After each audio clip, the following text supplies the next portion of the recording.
I said, what? And Omar was taking these. He said, yeah, I saw them one day. I asked him at the time. He said, I'd seen them a couple of weeks before. So you're not taking these things? I said, yeah, I'm taking them. I want to stop smoking. The tablets Omar Jama had been taking were Champix, exactly the same pills taken by Karen McGee.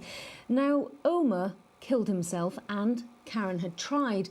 Both the McGees and Omar's brother all believe the drug Champix contributed to that suicidal behaviour, and they're not the only people making that link.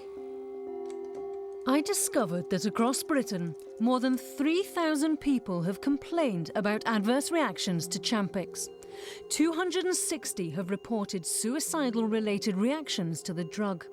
Of these, 210 said they'd thought about committing suicide. 16 had attempted it, and 10 had killed themselves. But 260 reported bad reactions, no matter how severe, sound like a drop in the ocean compared to millions of Champix prescriptions. I needed to find out whether these extreme reactions were just isolated cases. It was time to go to America, where the drug was developed and first launched.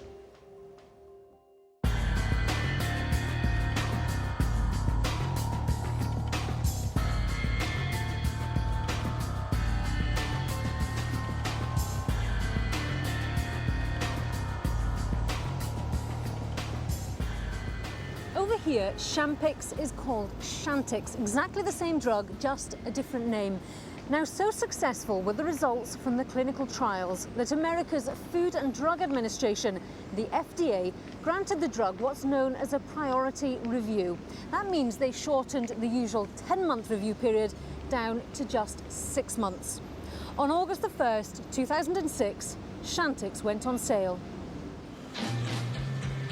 Prescriptions were written in their millions. Quit rates were soaring. In its first full year on the market, the drug brought in a staggering $883 million for its makers, Pfizer. But then the news reports began to change. November 2007. America's Food and Drug Administration admits it's received reports of patients attempting suicide while on Chantix. February 2008, the FDA goes a step further, saying it's increasingly likely that Chantix and serious neuropsychiatric symptoms are linked. In May, Pfizer updates warnings on its packs and prescribing guides, mentioning suicidal behaviour. That same month, Chantix is banned for use by all US pilots and air traffic controllers. In June, the story took a dramatic turn when it was revealed the drug had been prescribed to soldiers with post-traumatic stress disorder. This is James Elliott on tour in Iraq. One night after he returned, his fiancée Tammy Hilburn found him in a state of breakdown. When he left the house with a gun, she called the police. This is the call she made. He's highly unstable, and he may have a handgun. He's outside now. Did he hit you or anything? He did put his hands around my throat. Stay inside, okay? Yes. I think there were 9 officers there, and 2 of them had rifles trained on my head, and those guys would not have missed. You know, they were trained to shoot people in the head. I antagonized them. You guys got guns? Shoot me. You tough guys? Shoot me. Don't be afraid. You'll be all right. I stood out by the car for about 10 minutes maybe, and then I decided I did not want to hear the sound of the bullets hitting his body. I really didn't. And so I came back inside and waited until the police came to the door, and I was very relieved to find out that they had been able to tase him. James Elliott was lucky not to have been shot. His standoff with armed police last February was the culmination of a breakdown which he blames on Chantix. As part of his treatment for post-traumatic stress disorder, the US government's Department of Veteran Affairs offered to help him quit his heavy smoking habit. Doctors there prescribed him Chantix. I put the whole community in danger. They didn't, I did. Chantix did, my doctors did. James Elliott did have post-traumatic stress disorder, but he's adamant Chantix played a role in his actions that night. This summer, at the US Congress, he spoke out against the doctors who'd prescribed the anti-smoking drug, also known as varenicline. She told me that varenicline was a new drug. She didn't know very much about it, but it had some great results in getting people to stop smoking quickly, and that it might possibly cause me stomach ailments, and which in fact it did. It caused me to puke blood. But no talk about the other side effects? There was no talk whatsoever, and I asked a lot of questions. Were there health advisories that came out from the FDA during the period of time that you were taking the drug? There were 3, and I was not told about any of those until I requested that those FDA health advisories be sent to me.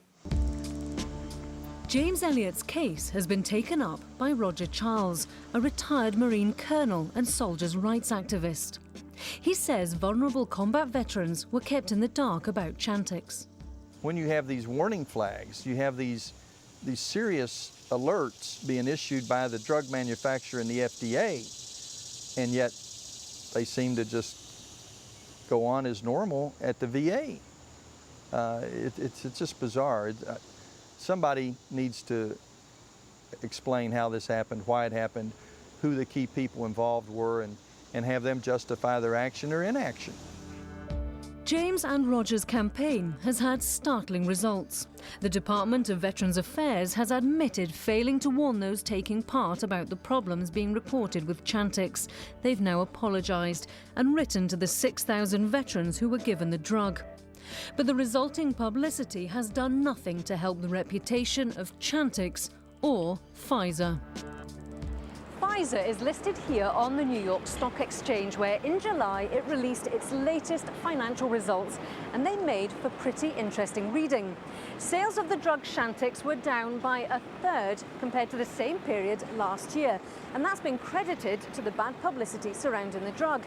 Mind you, sales were up almost 200% across the rest of the world, and that's because the company has been staggering the release of the drug around the globe. In the coming year, the drug will be released for sale in Turkey, Russia and China, its largest markets yet.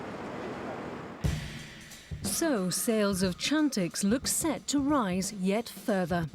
But the pressure on Pfizer is also increasing.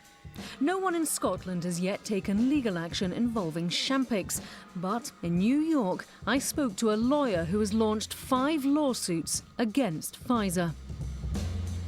All the cases that we filed so far are attempted suicides or suicide cases. We have a 40-year-old man with 3 children who had no prior history of psychiatric problems. In fact, none of our cases have any prior history of psychiatric problems, who, out of the blue, went and put a shotgun to his mouth and killed himself. And another case is of a man who was a civil servant who went ahead and shot himself in the head. Another case is a woman, a middle-aged woman with kids who hung herself. All of the cases are just the most shocking, bizarre scenarios where someone just out of the blue commits suicide without any prior mental illness, without any prior depression. In all of our cases that we have, none of our clients have even been prescribed antidepressants.